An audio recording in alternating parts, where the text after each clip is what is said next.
Hello दोस्तों, आपका स्वागत है जीए एकेडमी में। मध्य प्रदेश शिक्षक भर्ती के लिए दो प्रक्रिया रखी है, मतलब दो चरणों में होगी। एक पात्रता परीक्षा होगी और दूसरी जो होगी वो चयन परीक्षा होगी।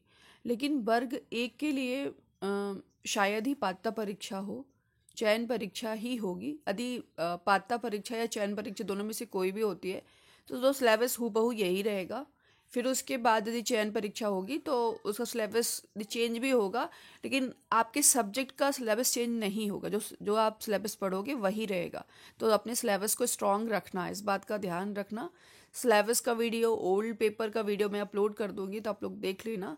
लेकिन मैं ये कहना चाहूँगी कि अभी अपने सिलेबस को इतना स्ट्रांग बना लो, मतलब ऐसे नहीं स्ट्रांग बनाओ। जो आपने ओल्ड पेपर देख लो पहले कि कैसे क्वेश्चंस पूछे जाते हैं, उसके अकॉर्डिंग तैयारी करो और प्रैक्टिस डेली करना है यदि आपको सच में मतलब इसको क्वालिफाई करना है। अदरवाइज यदि आपको बस कॉन्सेप्ट ही क्लियर करते रहना है, प्रैक्टिस सेट नहीं लगाना है, भले ही आप कितने होशियार होंगे तो भी ऐसे सिलेक्शन नहीं होगा, है ना। क्योंकि वहाँ पे आपकी टाइमिंग देखी जाती है। मतलब टाइमिंग, मतलब पास टाइम ही नहीं रहता। आपकी जितनी प्रैक्टिस होगी उतना आप अच्छा कर पाओगे। कभी भी बनते हुए क्वेश्चन नहीं आ पाता क्योंकि हमने हमें टाइम कम पड़ जाता है। इसलिए हर दिन प्रैक्टिस करो, 15 या 20 मिनट्स का स्लॉट लगा करके, जिससे कि आप कितना क्वेश्चंस कर पा रहे हो, और वो भी सही भी होनी चाहिए, ऐसा नहीं है। तो चलो आज हम इस वीडियो में देख लेते हैं कि कितने क्वेश्चंस होंगे ग्रेड फर्स्ट में, और क्या रहेगा, कितना समय मिलता है। देखो, ऑनलाइन एग्जाम होगा, पहली बात। दूसरी बात, 2.5 घंटे का समय मिलेगा, और 150 पूर्णांक का होगा। यदि पात्रता परीक्षा होती है तो 150 पूर्णांक का ही होगा। यदि पात्रता परीक्षा नहीं होती है तो 180 या 200 का भी हो सकता है, या कि 150 का, मोस्ट प्रोबेबली 150 का ही होता है।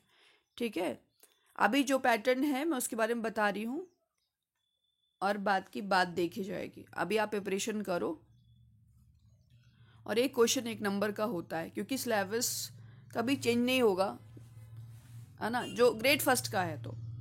और ग्रेड टू का भी चेंज नहीं होगा, वैसा का वैसा ही रहेगा। तैयारी रखो अच्छे से। प्रश्न पत्र में दो भाग होंगे। एक ही प्रश्न पत्र होगा, उसमें दो भाग होंगे, part A and part B. Part A के सभी के लिए अनिवार्य होगा। पार्ट बी के अंतर्गत शामिल विषयों में से किसी एक विषय का चयन करना होगा, जो भी आपका विषय होगा। विषय कितने हैं? 16 सब्जेक्ट। मैं 16 सब्जेक्ट की लिस्ट बता देती हूँ कि किस किस सब्जेक्ट से आप अप्लाई कर पाओगे। अब अभी हम डिस्ट्रीब्यूशन देख लेते हैं। पार्ट ए में 5 खंड होंगे, है ना। एक ही पेपर होगा, उसमें दो पार्ट होंगे। पार्ट ए जो होगा उसमें 5 खंड होंगे। पहला जो होगा वो सामान्य हिंदी का होगा, 10 क्वेश्चंस रहेंगे और 10 नंबर का रहेगा। इसी तरीके से सामान्य अंग्रेजी का 8 क्वेश्चन, 8 नंबर का। और सामान्य ज्ञान व समसामयिक घटनाक्रम 10 क्वेश्चन, 10 नंबर का। तार्किक एवं आंकिक योग्यता 7 क्वेश्चन, 7 नंबर का। पैडागोजी के लिए 15 क्वेश्चन, 15 नंबर का। टोटल कितने मार्क्स का हो गया? 50 क्वेश्चन, 50 मार्क्स का। मतलब पार्ट ए आपका 50 मार्क्स का रहेगा। पार्ट ए जो है 50 मार्क्स का रहेगा। इसके बाद और आगे देख लेते हैं।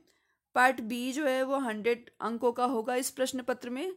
मतलब 100 क्वेश्चंस रहेंगे पार्ट बी में, जो कि आपके सब्जेक्ट से रिलेटेड क्वेश्चंस पूछे जाएंगे। ये देखो, हिंदी हिंदी है, अंग्रेजी मतलब हिंदी, एक मिनट देखना ना, 16 विषयों को लिया गया है। हिंदी, इंग्लिश, संस्कृत, उर्दू, मैथ्स, भौतिक विज्ञान, जीव विज्ञान मतलब फिजिक्स हो गया, बायोलॉजी हो गया, केमिस्ट्री हो गया, होम साइंस हो गया, कॉमर्स, हिस्ट्री। इन सभी से 100 क्वेश्चंस पूछे जाएंगे। जो भी आपका सब्जेक्ट होगा, मान लो आपका हिस्ट्री सब्जेक्ट है तो उससे 100 क्वेश्चंस पूछे जाएंगे। ठीक है, इसके बाद और देख लेते हैं, है ना। ज्योग्राफी हो गया, पॉलिटिकल साइंस हो गया, इकोनॉमिक्स हो गया, एग्रीकल्चर हो गया, और समाजशास्त्र, सोशोलॉजी। इतने सब्जेक्ट अभी इंक्लूडेड हैं। 16 सब्जेक्ट। यहाँ पे देखो, यहाँ पे लिखा हुआ है पीजी होना जरूरी है इन सब्जेक्ट्स में। यदि अलाइड सब्जेक्ट्स भी हैं तो वो अलाउ कर देंगे, है ना। लेकिन यही है कि मैं अलाइड जितने भी सब्जेक्ट्स हैं उनकी लिस्ट मैंने बना दी है। आप चाहो तो देख लेना, अदरवाइज जब नोटिफिकेशन आए तब देख लेना। चलो, अभी और क्या बताना है आपको। म- मैं बार बार कह रही हूँ, ग्रेड फर्स्ट वाले प्लीज़ आप लोग अपने सब्जेक्ट मजबूत रखें। स्ट्रॉन्ग रखें, क्योंकि पार्ट ए जो है मतलब आप ऐसे ही मतलब नंबर आपके आ जाएंगे एज यूजुअल। सभी के नंबर जो कम पढ़ता है मतलब जिसका कॉन्सेप्ट अच्छा है, पहले से प्रीवियस को नॉलेज अच्छा है, तो उसको इसमें मतलब 50 में से 24 से लेकर के 30 मार्क्स तक आ जाते हैं। जो कम पढ़ता है मतलब जैसे बैबम की तैयारी करता होगा है ना, या कि उसका 10-12 बहुत अच्छे से पढ़ा होगा, उसकी मेमोरी बहुत शार्प होगी, तो कहीं ना कहीं इसमें नंबर स्कोर अच्छा कर सकता है। तो एज यूजल यदि आपको, क्योंकि पोस्ट बहुत कम आएगी, इस बात का ध्यान रखना, ज़्यादा पोस्ट नहीं आने वाली है ग्रेड फर्स्ट में, वो भी सब्जेक्ट वाइज, और पता नहीं कब भरी जाएगी वैकेंसी है नहीं। तो यही है कि आप ऐसी प्रिपरेशन रखो जिसके आपके अच्छे मार्क्स आ जाएं, और इसमें कम से कम आपके मार्क्स 85 तक तो आ ही जाने चाहिए इसमें आपके सब्जेक्ट्स में, तभी आप जो है मतलब अच्छे से क्वालिफाई कर पाओगे। क्योंकि देखो क्या होता है कि पोस्ट कम रहेगी, मान लो 25 या 30 आए फिजिक्स में है ना, उसमें जो है SC ST OBC WS सभी की पोस्ट डिस्ट्रीब्यूट हो गई, तो आप सोचो जनरल के खाते में कितनी बची। तो यही है, ऐसी तैयारी रखना है जिससे कि आपके आपके स्कोर हो जाए। और अभी आप सिलेबस का वेट करोगे कि नया सिलेबस क्या आएगा, वो नहीं वेट करना, क्योंकि आपके सब्जेक्ट का सिलेबस तो कभी चेंज ही नहीं होगा, इस बात का ध्यान रखें।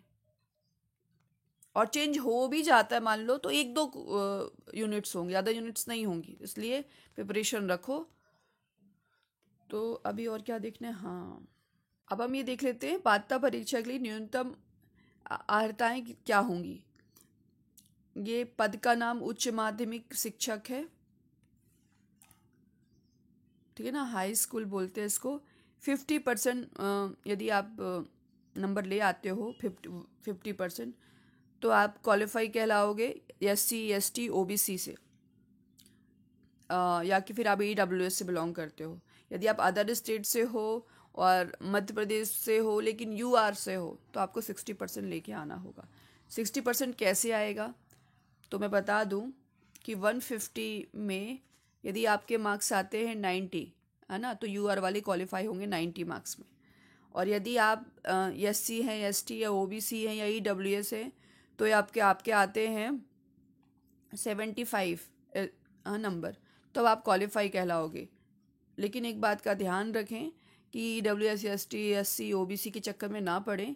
आप ये करें कि आपको 90+ स्कोर करें। मान लो ये पात्रता परीक्षा होगी, तो इसमें होगा ये कि यदि आपने SC ST OBC की कैटेगरी में आपने क्वालिफाई करा है, आपके नंबर 75 से लेकर के 89 तक है ना, और यदि आप चयन परीक्षा होती है, इसके बाद चयन परीक्षा होती है, तो आप उसी में ही अप्लाई कर पाएंगे, जैसे OBC SC ST या EWS की कैटेगरी में क्वालिफाई करो, भले आपके कितने अच्छे मार्क्स आएंगे, तो अब उसमें आप नहीं कंसिडर किए जाएंगे EWS SC ST या OBC में, है ना। तो इस बात का ध्यान रखें कि 90+ स्कोर करें।